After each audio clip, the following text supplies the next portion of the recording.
बच्चों, हमारा आज का टॉपिक है संज्ञा। संज्ञा क्या है? किसी व्यक्ति, वस्तु, स्थान या भाव के नाम को संज्ञा कहते हैं। हमारी परिभाषा संज्ञा की हुई किसी व्यक्ति, वस्तु, स्थान या भाव के नाम को संज्ञा कहते हैं। अब संज्ञा के अगर हम भेद करते हैं तो हम संज्ञा के दो प्रकार से भेद करते हैं। नंबर एक है उत्पत्ति के आधार पर और नंबर दो है अर्थ के आधार पर। बहुत से विद्वानों ने उत्पत्ति के आधार पर तीन प्रकार की संज्ञा मानी है: व्यक्तिवाचक संज्ञा, गणनीय संज्ञा और अगणनीय संज्ञा। किंतु कुछ विद्वानों के मतभेद के कारण जब अर्थ के आधार पर जो संज्ञा है वो ही हमारी मान्य है। ये हमारी 5 प्रकार की है अर्थ के आधार पर संज्ञा। पहला व्यक्तिवाचक संज्ञा, दूसरा जातिवाचक संज्ञा, तीसरा द्रव्यवाचक संज्ञा, चौथा भाववाचक संज्ञा और पांचवा समूहवाचक संज्ञा। तो हमारी उत्पत्ति के आधार पर 3 प्रकार की हो गई संज्ञा: व्यक्तिवाचक, गणनीय और अगणनीय। और अर्थ के आधार पर संख्या के हमारे अर्थ के आधार पर संज्ञा के हमारे 5 भेद हो गए। पहला व्यक्तिवाचक, दूसरा जातिवाचक, तीसरा द्रव्यवाचक, चौथा भाववाचक और पांचवा समूहवाचक। अब हम सबसे पहले लेते हैं व्यक्तिवाचक संज्ञा। व्यक्तिवाचक संज्ञा में क्या होता है कि जब किसी पर्टिकुलर किसी व्यक्ति विशेष का वर्णन किया जाए, किसी व्यक्ति विशेष को इंगित किया जाए, तो वहां पर क्या होती है? व्यक्तिवाचक संज्ञा। जैसे अगर हम कहते हैं कि लड़के खेल रहे हैं, तो लड़के क्या हो गया हमारा? जातिवाचक, क्योंकि वो जो लड़के हैं वो कोई भी हो सकते हैं, कहीं के भी हो सकते हैं। लेकिन अगर हम लड़के की जगह या लड़का की जगह कि लड़का खेल रहा है तो हमारा क्या हो जाएगा? जातिवाचक, क्योंकि वो एक जाति को शो हो रहा है कि वो एक लड़का है। लेकिन अगर हम उस लड़के का नाम लेकर के कि राम खेल रहा है, तो राम क्या हो जाएगा हमारा? किसी व्यक्ति विशेष का हम वर्णन कर रहे हैं उसमें, तो वो शब्द राम जो शब्द है वो किसी व्यक्ति विशेष को इंगित कर रहा है, तो वो हमारा क्या हो जाएगा? व्यक्तिवाचक संज्ञा। जैसे हम कहें कि पुस्तकें रखी हैं, तो पुस्तकें क्या है? किसी जाति को शो कर रही हैं कि जाति से क्या पता चल रहा है कि ये पुस्तकें हैं। लेकिन अगर हम कह दें कि रामायण रखी है, तो रामायण किसी विशेष चीज को इंगित कर रही है, किसी विशेष पुस्तक के नाम को इंगित कर रही है, तो वो हमारा हो जाएगा व्यक्तिवाचक संज्ञा। अब व्यक्तिवाचक संज्ञा में जैसे हम कह रहे हैं कि किसी विशेष नाम को इंगित करना, उस वैसे ही क्या है, अगर हम कहें कि नदियां, तो नदियों में कोई भी नदी हो सकती है। लेकिन अगर हम कहें गंगा, तो गंगा एक विशेष नदी को शो कर रही है, विशेष नाम को शो कर रही है, तो वो हमारा क्या हो जाएगा? व्यक्तिवाचक संज्ञा। व्यक्तिवाचक संज्ञा में पर्टिकुलर किसी व्यक्ति विशेष का या किसी विशेष नाम को जब इंगित किया जाता है तो वहां पर क्या होती है? हमारी व्यक्तिवाचक संज्ञा। दूसरा है हमारा जातिवाचक संज्ञा। अब जातिवाचक और व्यक्तिवाचक को पहचानने के लिए हमें क्या है? जाति से किसी जाति का पता चलेगा। जैसे हम कहें अगर कि फर्नीचर रखा हुआ, तो जातिवाचक संज्ञा। तो जातिवाचक संज्ञा में क्या है कि जब हमें किसी जाति विशेष का पता चलता है, कि हमें किसी जाति का पता चल रहा है, तो वहां जाति। अब जाति का पता कैसे लगाएंगे आप? जैसे अगर हम कहें कि नदी बह रही है, तो नदी क्या हो गई? अब नदी कोई सी भी हो सकती है, तो नदी से एक जाति का पता चल रहा है कि ये नदी है। लेकिन अगर हम कहें कि ये गंगा बह रही है, तो गंगा क्या हो जाएगी? गंगा, क्योंकि हमने नदी से तो हमारा जातिवाचक था। लेकिन अब जाति को जब हमने एक विशेष नाम दे दिया, उस जाति से हमने एक विशेष शब्द निकाला गंगा, उसके नाम को, तो वहां हमारा हो जाएगा व्यक्तिवाचक संज्ञा। और जब हम कहें कि नदी बह रही है, तो नदी से हमारी नदी क्या हो जाएगी? जातिवाचक संज्ञा।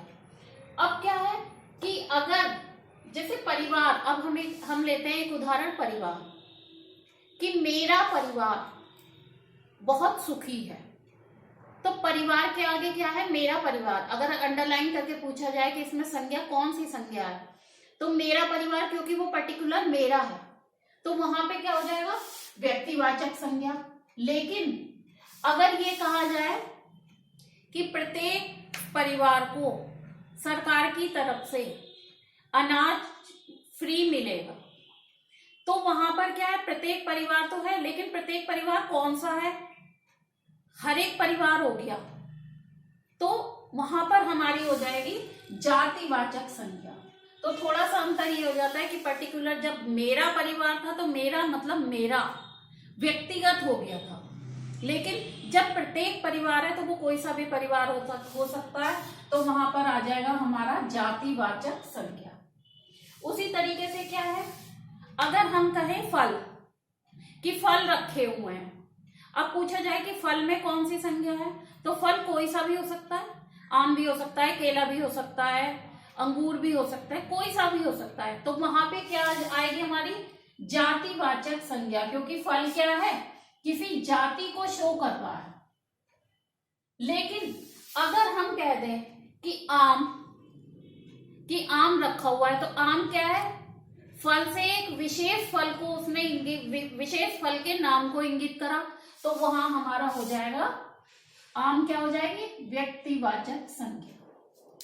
तो व्यक्तिवाचक और जातिवाचक में क्या है, जातिवाचक में किसी जाति का बोध होता है, लेकिन व्यक्तिवाचक में उस जाति के पर्टिकुलर किसी विशेष व्यक्ति, निजी शब्द का जब बोध होता है, तो वहां पर क्या हो जाता है हमारा व्यक्तिवाचक संज्ञा। अब तीसरी हमारी द्रव्यवाचक संज्ञा। द्रव्यवाचक संज्ञा में जो ठोस, तरल और गैस, जो जितनी भी चीजें हैं वो सारी हमारी काय में आती हैं द्रव्यवाचक संज्ञा। नाप तोल सकते हैं हम जिनको एक तरीके से, या ठोस, तरल, गैस, माना लोहा है, सोना है, दूध है, पानी है, ये जो जितनी भी चीजें हैं ये सारी हमारी आएंगी द्रव्यवाचक में। चौथा है हमारा भाववाचक संज्ञा। अब भाववाचक संज्ञा में क्या होता है, माना हम कहें कि एक बूढ़ा व्यक्ति, तो बूढ़े से हमें क्या लगेगा कि इसको बुढ़ापा आ गया। हमने कोई मिठाई खाई तो उससे क्या होगा, मिठास आएगी। अगर मैं कहूं कि नीम आप खा के देखिए, तो स्वतः ही हम समझ जाएंगे कि अगर हम नीम खाएंगे तो क्या होगा, कड़वा होगा। तो ये जो कड़वा, मीठा, ये या कोई हंस रहा है, हमारे जो फेस के एक्सप्रेशंस होते हैं, जो हमारे भाव होते हैं, उससे भाववाचक संज्ञा बनती है। माना कोई व्यक्ति है, उसे बहुत गुस्सा आ रहा है, हम देखते हैं कि उसे बहुत तेज गुस्सा आ रहा है, तो वो क्या है, भाव, कौन सा भाव है उसमें, गुस्से का। लेकिन अगर कोई व्यक्ति बहुत प्रेम से बात कर रहा है तो उसमें कौन सा भाव है, प्रेमत्व का भाव है, प्यार का भाव है। तो ये जितने भी भाव है वो हमारे आते हैं भाववाचक संज्ञा में। अब पांचवा है हमारा समूहवाचक संज्ञा। अब समूहवाचक संज्ञा में क्या है कि समूह का, इसको हम समुदायवाचक संज्ञा के नाम से भी जानते हैं। समूहवाचक को समुदायवाचक संज्ञा भी कहते हैं। समूहवाचक का दूसरा नाम क्या है, समुदायवाचक संज्ञा। समुदाय से ही आपको समझ में आ रहा होगा कि समुदाय का मतलब हुआ बहुत सारे लोग या एक से अधिक लोग।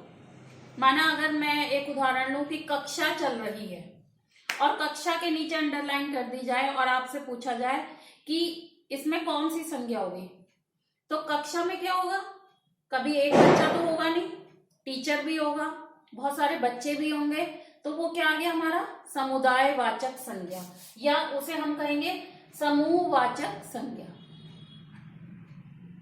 बाजार है, बाजार क्या होगा, किसी एक व्यक्ति से बाजार नहीं बनेगा, बहुत सारे लोग होंगे वहां पर, तो वहां वो हमारी संज्ञा हो गई समूहवाचक संज्ञा।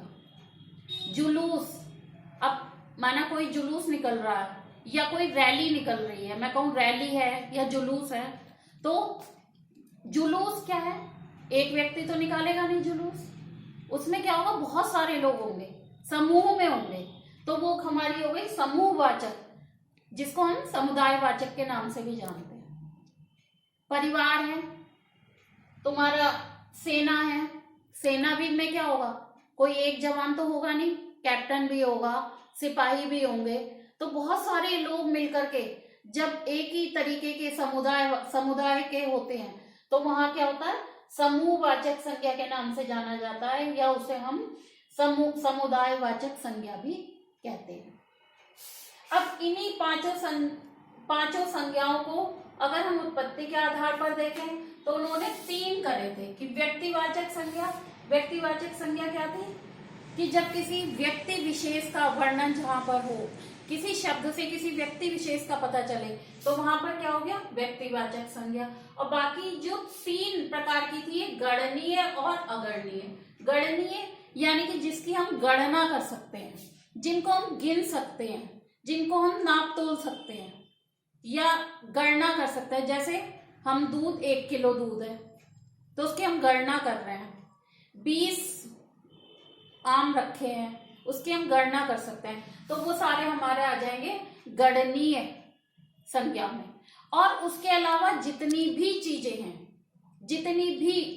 चीज है गणनीय के अलावा, व्यक्तिवाचक आपको पता चल गया कि जब जहां व्यक्ति विशेष का पता चल रहा है तो वहां पर हो गई हमारी व्यक्तिवाचक संज्ञा। गणनीय में जहां हम गणना कर सकते हैं, गिन सकते हैं, गणनीय मतलब गिनना, वहां पे गणनीय संज्ञा हो गई। और बाकी जितनी भी चीजें होती हैं वो सारी हमारी अगणनीय संज्ञा के अंतर्गत आती हैं। ये था हमारा उत्पत्ति के आधार पर। लेकिन जब विद्वानों में मतभेद हुआ तो उन्होंने अर्थ के आधार पर ही मान्यता दी गई कि अर्थ के आधार पर 5 प्रकार की हमारी संज्ञा हो गई, व्यक्तिवाचक, जातिवाचक, द्रव्यवाचक, भाववाचक और समूहवाचक, जिसे कि समुदायवाचक के नाम से भी जाना गया। ये था हमारा आज का जो टॉपिक था, ये था संज्ञा। नेक्स्ट टॉपिक में हम सर्वनाम की बात करेंगे।